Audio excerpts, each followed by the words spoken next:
When NASA selected a $450 million spacecraft mission last year to fly past 7 different asteroids in 12 years, the agency probably thought it was getting a bargain. And by NASA standards, the 2021 Lucy mission isn't terribly expensive. Don't tell that to Pekka Janhinen, though. He and his colleagues at the Finnish Meteorological Institute propose a fleet of nanosatellites that could study 300 asteroids in only 3 years, at a fraction of Lucy's cost. If their project ever flies, it would return more photographs of these small bodies than have been taken in 60 years of space exploration. For €60 million, $70.5 million, a fleet of roughly 50 small spacecraft would each study 6 or 7 asteroids. But there are trade-offs.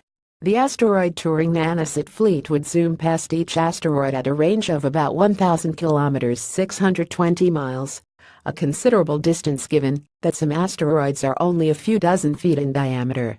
The tiny spacecraft would carry telescopes only 1.5 inches in diameter, substantially smaller than the ones on conventional asteroid missions.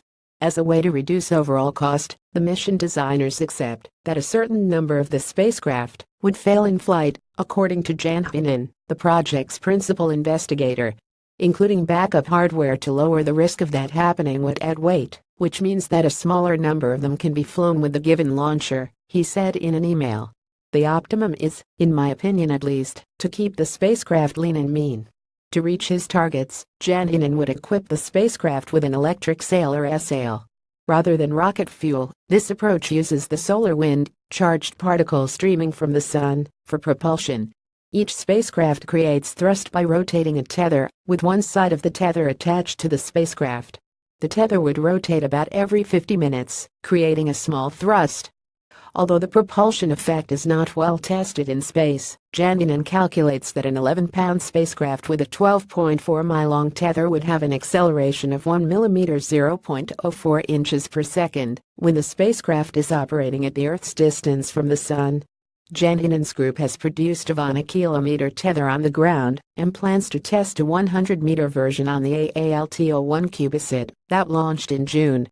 The technology also flew in 2013 on the ESTCUBE-1 CubeSat, but a technical problem stopped the tether from deploying.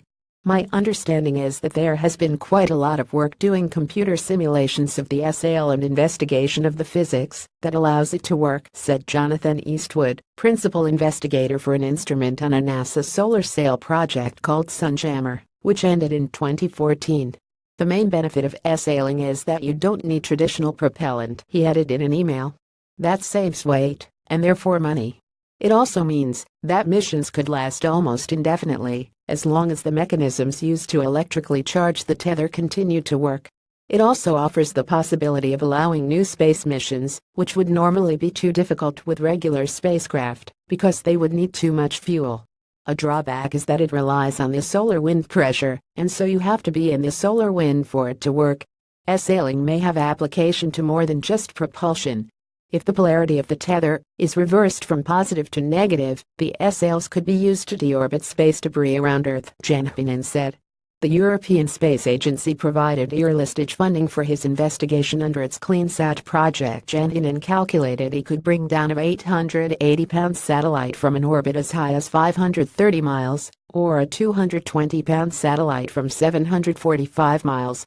The astronaut fleet concept is at least a decade away from flying, and depends, as usual, on funding. ESA is studying it under its science program's call for new ideas in 2016. Details of the asteroid touring nanosat fleet were presented at the European Planetary Science Congress in Riga, Latvia last month. Like this article, sign up for our newsletter.